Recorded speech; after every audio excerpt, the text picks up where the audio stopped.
Our new Prime Minister reckons that he is going to be making some of the biggest changes in UK politics in 40 years. I am not convinced, and these are the reasons why. Number one, we don't have an illegal immigration problem in the UK. We have a total invasion problem. He's not looking too bothered about this. If I was a Prime Minister, there would be zero illegal immigration, just like Poland. I'm afraid, just like Poland. If you want a place in a country, you need to earn it. You need to work for it. I've been an immigrant in other countries, and that's exactly how it works over there. Number two, disability and healthcare, as you know, very close to my heart. I would completely dismantle the Department of Work and Pensions. We all know the High Court have said it is not fit for purpose, and I agree.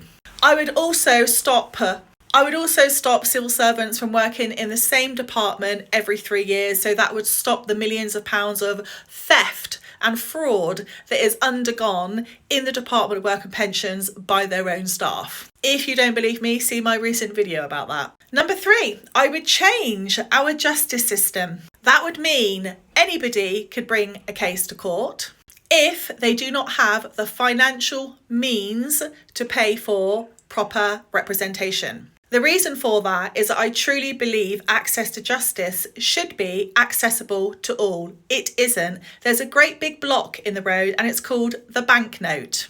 I would also end these endless waiting lists in our justice system. I would instead do what France do and have different bodies like something called the Prud'hommes, an organisation which would stop employers using the justice system to get rid of employees just because they've got a health condition.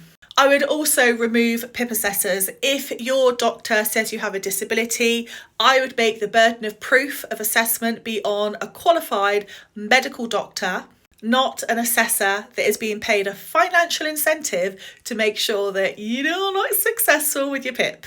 The next one, wages. The wages for the average person in the UK is an absolute joke compared to the cost of living. We're a very small country, and the only people that seem to profit massively out of this country are people that don't pay any tax because they don't even have the proper papers to be in this country, or the very wealthy. Your everyday person working very hard just to try and make ends meet to get ahead and provide a better future for themselves and their families is pretty much pissed all over in the UK. That's why I am such an advocate for self-employment and online business, because it takes you completely out of the rat race, off the system, and makes sure you can earn more money than any job would pay you in the UK.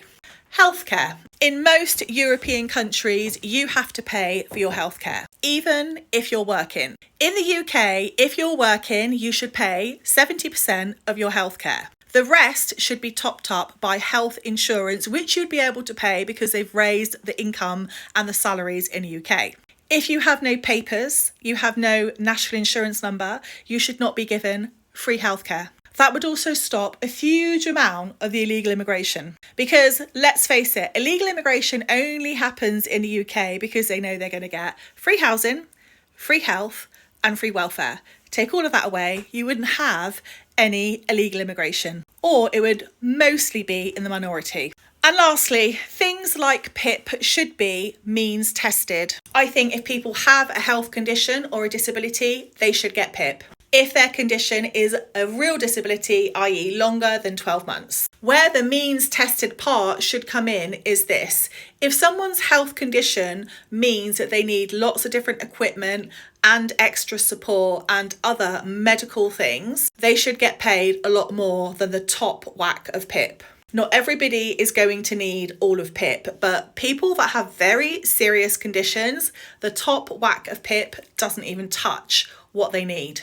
And lastly, public transport should be completely for free. Completely free. That would mean people could get to work when they needed to. That would mean people get to school and colleges when they needed to. It would also mean people for social purposes could get to wherever they want to. The whole of our transport system could pretty much run on electric fueling.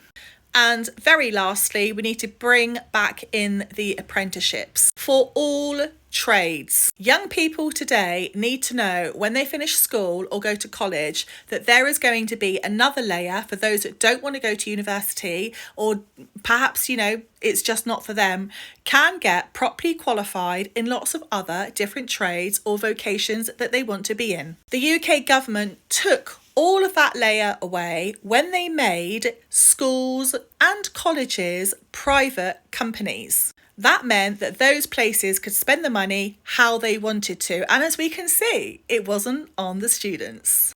Let me know what you think about this, and would you vote for me if I ran for Prime Minister? I'm only kidding, guys. I'm never going to run for Prime Minister, but I'm just saying if I did.